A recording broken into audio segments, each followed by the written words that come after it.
In the Vatican archives, locked away for centuries, lies a diary entry the Catholic Church wishes never existed. On October 30th, 1501, the papal master of ceremonies recorded an event unlike anything expected within the sacred halls of Rome. He described 50 prostitutes, stripped naked in the apostolic palace.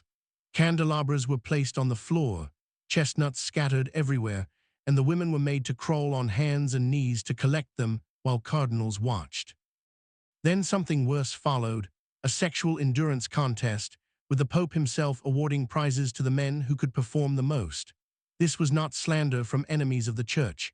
It was written by Johann Burchard, the Pope's own master of ceremonies, whose duty was to faithfully record Vatican events. And what he documented that night has haunted the Catholic Church for 500 years.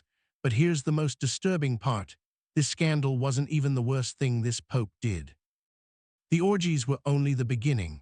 This was a man who publicly acknowledged 9 illegitimate children while wearing the papal crown, who openly lived with a 20-year-old mistress inside the Vatican itself, where he said Mass, who arranged the murder of his own son-in-law, strangled in his bed. This was a man who literally bought the papacy with cartloads of silver, turning the throne of St. Peter into something unrecognizable. For over a decade, from 1492 to 1503, one man transformed the holiest office in Christianity into his personal kingdom of flesh and corruption, and the Catholic Church has been trying to erase his name ever since. That man was Rodrigo Borgia, Pope Alexander VI. What I am about to tell you is not anti-Catholic propaganda. It is documented history, drawn from the Church's own records. This is the story of the most depraved papacy in history. Rodrigo Borgia did not begin life as a monster. Born in 1431 near Valencia, Spain, he was groomed from childhood for a career in the Church.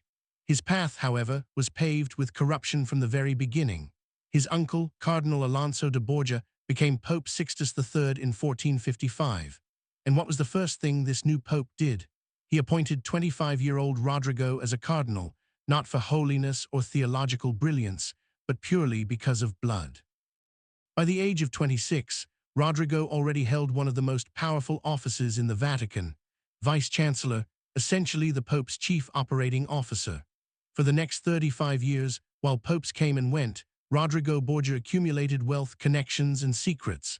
But Rodrigo had a problem: women. Contemporary accounts described him as devastatingly handsome, with what one observer called a magnetism that drew women more powerfully than iron to a magnet.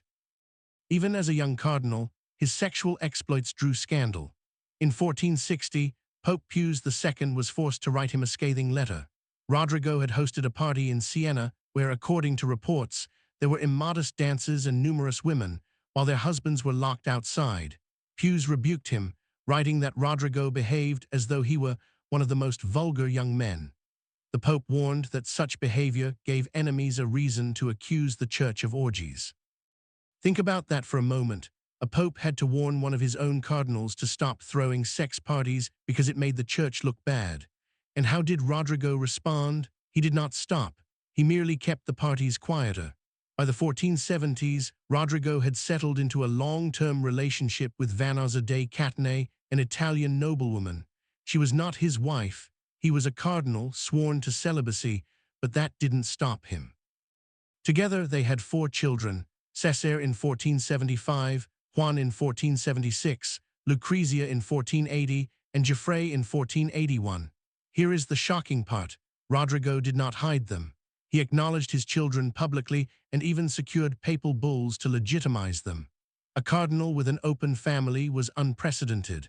One might think this would disqualify him from ever becoming pope, but that assumption would be wrong. Because when Pope Innocent VIII died in July 1492, Rodrigo Borgia had something more powerful than holiness. He had money, and he was willing to use every coin to buy the papal throne. The conclave of 1492 became the most corrupt papal election in history. Rodrigo did not merely bribe a few cardinals, he bought them wholesale. To Cardinal Ascanio Sforza, he sent 4 mule loads of silver. Not metaphorical mules, actual animals hauling actual silver through the streets of Rome to Sforza's palace. In exchange, Sforza promised his faction's votes and was rewarded with the office of vice-chancellor with an income of 10,000 ducats a year. To the Orsini family cardinals, he promised estates and castles. To Cardinal Pallavicini, he offered the fortress of Civita Castellana. Every vote had a price, and Rodrigo was prepared to pay it.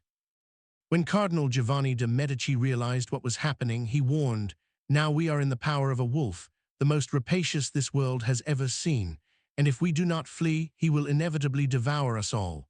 But it was too late. On August 11, 1492, Rodrigo Borgia became Pope Alexander VI. He had literally purchased the throne of St. Peter. The reaction in Rome was mixed. Among the common people, there was celebration. They were weary of the weak and corrupt Pope Innocent VIII, but those who understood what had just occurred were horrified. The reformist preacher Girolamo Savonarola immediately declared the election invalid, calling Alexander a broken tool chosen through simony. Within a few years, Savonarola would be burned at the stake for his defiance. That was the fate of those who opposed the Borgia Pope. Alexander's very first actions as Pope revealed his true priorities. Within weeks, he made his teenage son Cesare a cardinal. Canon law forbade this. Cardinals were supposed to be legitimate, celibate, and qualified. Cesare was none of these. At only 18, illegitimate, and more interested in warfare than theology, he became a cardinal solely because he was a Borgia. And this was only the beginning. Over the next few years, Alexander appointed at least 10 of his relatives as cardinals. In total, he created 19 new Spanish cardinals, flooding the College of Cardinals with his countrymen and kinsmen. The sacred institution that elected popes had been transformed into a Borgia family enterprise. The nepotism was blatant. His son Juan became Duke of Gandia and commander of the papal armies. His younger son Geoffrey, at only 13 years old, was married to a princess of Naples and made a prince. His daughter Lucrezia was used as a bargaining tool in scandalous political marriages.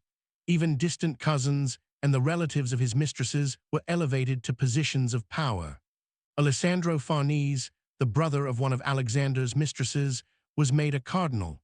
That same Alessandro would later ascend to the papacy as Pope Paul III, proving that the corruption of the Borgias infected the Vatican for generations. And then there were the mistresses.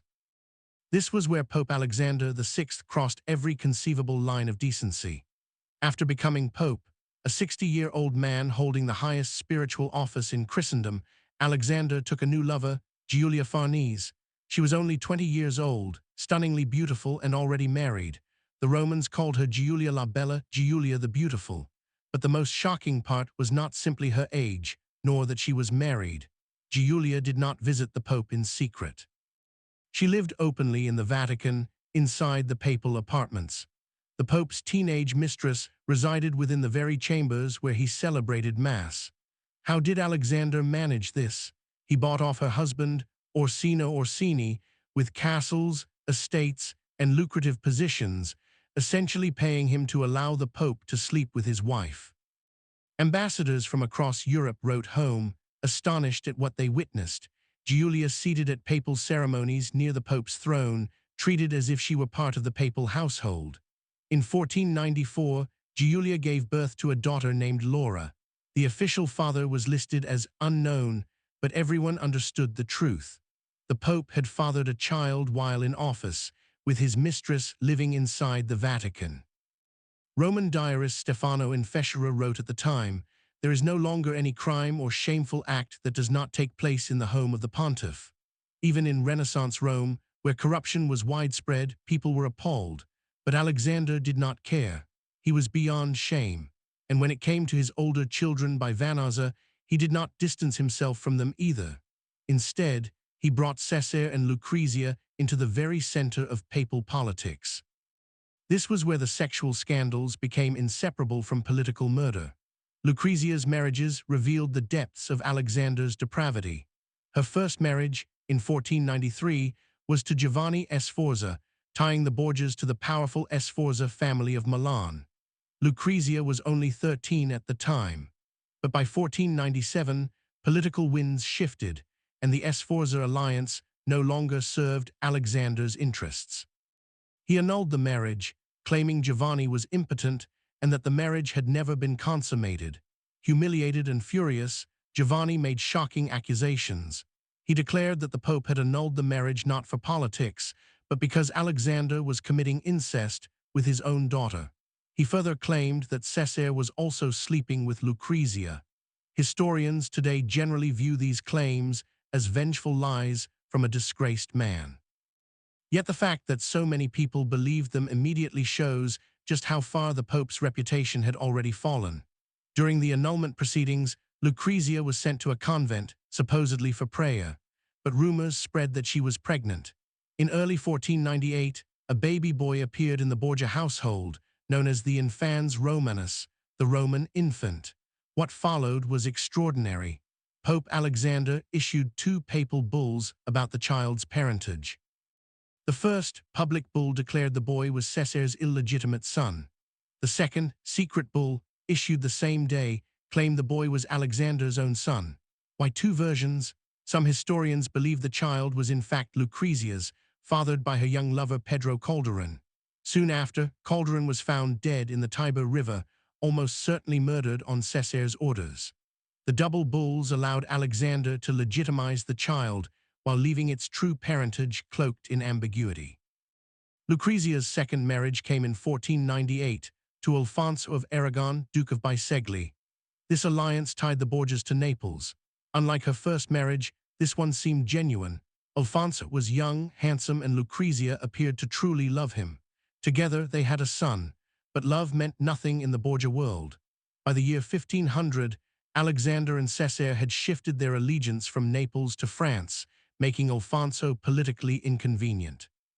On July 15, 1500, Alfonso was attacked on the steps of St. Peter's Basilica. He survived the stabbing and was moved into the Vatican to recover.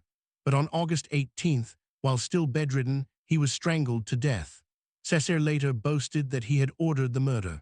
The Pope's son had murdered the Pope's son-in-law inside the Vatican itself. Alexander's response: he told Lucrezia to stop weeping and arranged her third marriage. This was the Borgia way: marriage, murder, remarriage, each step calculated for political gain. The scandals, however, did not end with political marriages. On October 30, 1501, the infamous Banquet of Chestnuts took place. This was no rumor or enemy slander. The event is recorded in the diary of Johann Burchard, the Pope's master of ceremonies, a typically sober and reliable observer. According to Burchard, Pope Alexander VI hosted a dinner in the papal palace, attended by Cesare Borgia, Lucrezia, cardinals, and nobles. After the feast, 50 courtesans, high-class prostitutes, were brought in. They danced first clothed, then naked. Candelabras were placed on the floor, chestnuts scattered among them, and the women crawled on hands and knees to collect them while the Pope, his children, and the cardinals looked on. Then came the most shocking part. Burchard writes that the guests paired off with the courtesans for a sex contest. The Pope himself offered prizes, silk tunics, fine shoes, and jewelry to the men who could perform the act the greatest number of times. Let that sink in. The spiritual leader of Western Christianity, the man who claimed to hold the keys to heaven and hell, presided over a sexual endurance contest inside the Vatican with his own children present. Some modern historians have wondered whether Burchard exaggerated the details, but his diary is usually so dry, so matter-of-fact, that the majority accept he wrote exactly what he believed he saw. And given everything else we know about Alexander VI, is it really hard to believe? The corruption of his papacy was not limited to sex. Alexander sold everything: church offices, indulgences, annulments, legitimizations, even justice itself. The Venetian ambassador observed bluntly, "The Pope sells everything for money, even justice. Want to become a cardinal? 25,000 ducats. Need your illegitimate child legitimized? Make an offer. Want your rival excommunicated? Negotiate a price." The Vatican had become a marketplace where salvation itself was for sale. The wealth from these schemes financed Cesare's military campaigns. Between 1499 and 1503, Cesare conquered much of central Italy, forging what was essentially a Borgia state. The campaigns were brutal. At Capua, Caesar's forces slaughtered 6,000 citizens in a single day. Alexander hailed these victories as expansions of papal power, but everyone knew the truth. He was building a kingdom for his family, and throughout it all, the sexual excesses never stopped. Courtesans entered and left the Vatican so frequently that Romans joked the Holy See had become a brothel. The Pope's banker, Agostino Chigi, even hosted parties where naked women served food to cardinals. Foreign ambassadors sent back shocked reports. The French ambassador noted that young women entered the Pope's chambers at all hours. Unlike previous corrupt popes, who at least maintained a facade of propriety, Alexander flaunted his vices. He paraded his children, his mistresses, his greed, completely without shame, and when anyone dared to criticize him, he silenced them through exile or death. Critics who opposed Alexander VI often paid with their lives. Cardinal della Rova fled to France to escape assassination. Savonarola, who condemned the Pope's corruption, was burned at the stake. The Orsini and Colonna families were systematically destroyed, their lands confiscated and handed to the Borgias. Even within his own family, blood was spilled. In June 1497, Juan, Duke of Gandia, Alexander's favorite son, disappeared after leaving a party. Days later, his body was pulled from the Tiber River, stabbed 9 times. Alexander was devastated, weeping for days and briefly speaking of reform. But whispers spread that Caesar himself had ordered the murder, motivated by jealousy and ambition. The Pope seemed to suspect this too, yet he did nothing. Within a year, Caesar abandoned his cardinal's robes and replaced Juan as the family's military commander. Fratricide had become just another tool in the Borgia arsenal. By 1503, the Borgias appeared unstoppable. Alexander, now 72, remained vigorous and scheming. Caesar controlled vast territories across central Italy. Lucrezia had married into the powerful Este family of Ferrara. The papacy itself seemed transformed into a hereditary monarchy, with plans for Caesar to succeed his father. Then, suddenly, everything collapsed. In August 1503, both Alexander and Caesar fell violently ill after dining at a villa outside Rome. The Pope suffered fever and vomiting for days. On August 18, 1503, Pope Alexander VI died. Rumors spread instantly that the Borgias had poisoned themselves by accident, drinking wine meant for their host, Cardinal Adriano de Corneto. It was poetic justice, the poisoners poisoned. Modern historians, however, believe Alexander likely died of malaria, common in Rome's summer months. But the poison story was too fitting, and people believed it. His death brought immediate chaos. Caesar, still gravely ill, could not defend his conquests. The new pope, Julius II, an enemy of the Borgias, systematically dismantled their power. Within months, all Alexander had built collapsed. Caesar died in exile in 1507, killed in a minor skirmish in Spain. Lucrezia surprisingly reformed herself, becoming a respected duchess in Ferrara, patron of the arts, and dying peacefully in 1519. She spent her later years attempting to redeem the Borgia name. Alexander's death was unlike that of a normal pope. Tradition held that papal bodies should be venerated and displayed for the faithful. But witnesses reported Alexander's corpse turning black and grotesquely swollen, barely fitting into its coffin, decomposing so quickly that St. Peter's Basilica filled with a foul stench. Romans saw it as a sign of divine judgment. The devil had come to collect his own. The darkest truth about Alexander VI is that he was not an anomaly. He was the inevitable result of unchecked power. He showed what happens when spiritual authority becomes nothing more than political currency. Other Renaissance popes were corrupt, but Alexander took corruption to its ultimate extreme.